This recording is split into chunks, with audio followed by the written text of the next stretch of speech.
If you want to know why I'm sitting in my bathtub naked and reading to you, you'll have to listen to the previous posts. So I wrote this in April of 2017. I'm reading it to you today because it is as relevant as it was back then. Naked in the arena, daring greatly, in which I take up the sword against imposter syndrome, stage fright, and my trusty musty old misfit complex. I am not editing this post, damn it. For years, I have been trying to blog. Correction. I have been failing to blog. There is no try, only Yoda. See, this is kind of the bonus of me reading this shit to you, because, now you get all the sound effects. Yeah.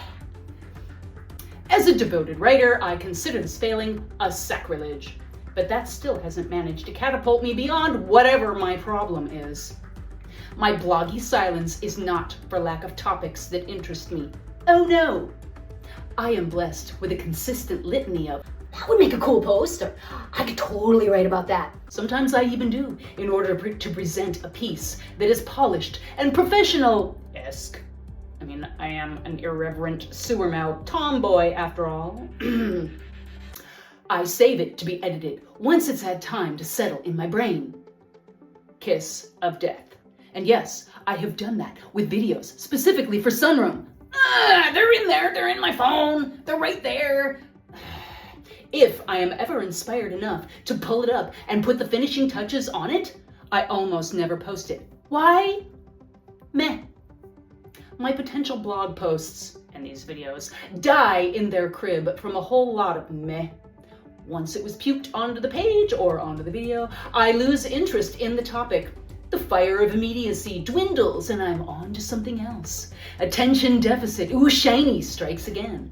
Or weird technology glitches happen and I chalk it up to, I guess I wasn't supposed to post that. Okay, on with my day. Occasionally, I will make it through a revision, but when it comes time to push publish, I just don't. It doesn't sound nearly as cool as I had thought it would. It's not as relevant as I had originally thought. Most of the time, I would much rather spend my editing passion on my novels.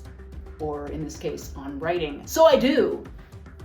That leaves untold slews of little pieces and snippets and rants and thought-provoking, clogging up my hard drive.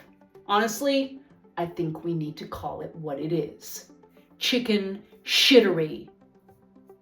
All my old self-conscious, why would anybody want to hear what you had to say crap that I've been dealing with since second grade during that stupid good, better, best assignment that got me sent out into the hallway the single time in my life that it ever happened.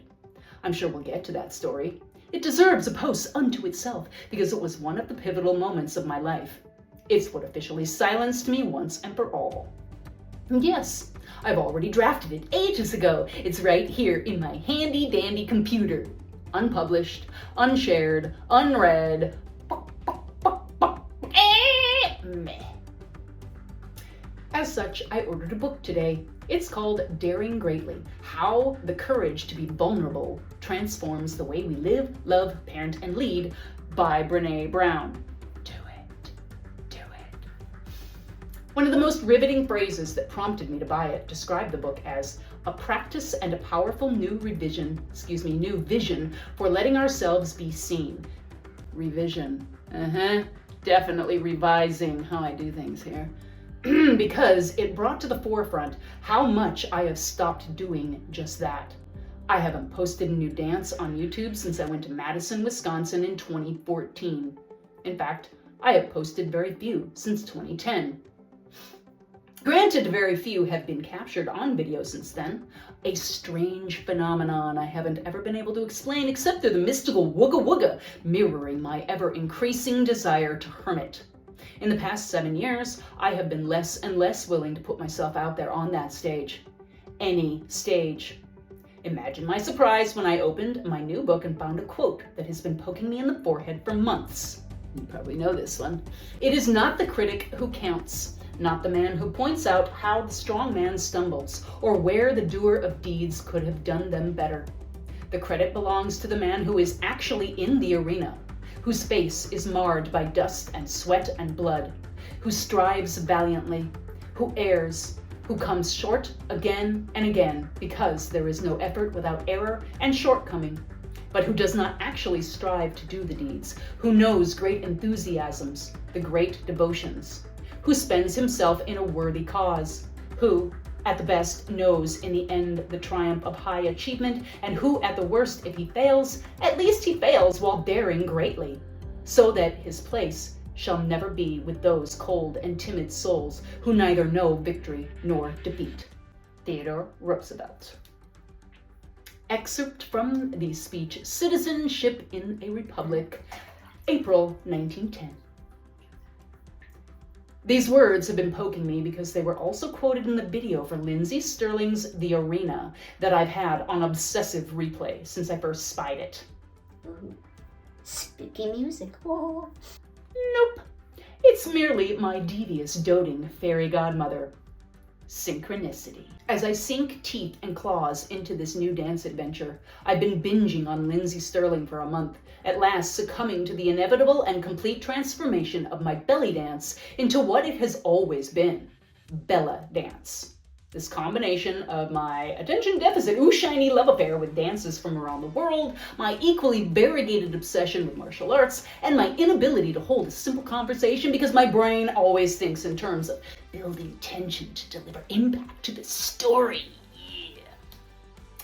There will be a whole lot more of those topics in here as well. In fact, they are rather the point of this blog and the point of me doing this here live with you naked. And I am going to push publish more than just today, even though it feels like I'm walking out naked in the arena with a flawed blade. That's something else I've already written, although it's not a snippet or even a post. It's one of the scenes from the first book of my Gladiatrix series.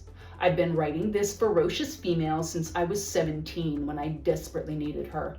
I've always needed her, which is why she's been a crucial part of my life for so long. She teaches me bravery. She teaches me triumph over seemingly insurmountable odds. She teaches me to get creative when I feel desperate, to get up when I've been battered into the ground, to strike when I see the opening, and to open when I feel vulnerable and afraid. This last is the most important part of her story arc. There are so many Shiro stories about girls learning to stand up and take no shit, or women finding their voices after being caught in a stranglehold, women like me, and there's our females doing badass things, roar! But this only comprises the first steps to healing and reclamation in a female who needs to bust out from under the thumb.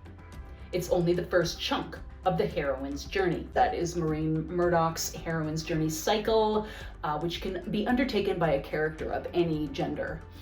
It was her answer to Joseph Campbell's hero's journey. I am always on the hunt for tales that bring the story of women like this to the next stage, where all that strength and fire and steel may be used in the manner they were meant, as protection. Not as a constant state of armored bristle and bitchitude to keep everyone at bay and fuck the man, but rather as a safeguard that provides the opportunity to soften, open, connect, glow, give. It allows the cultivation of that most elusive and precious of treasures, trust. I've been writing this story for over half my life, and I've been living it much longer.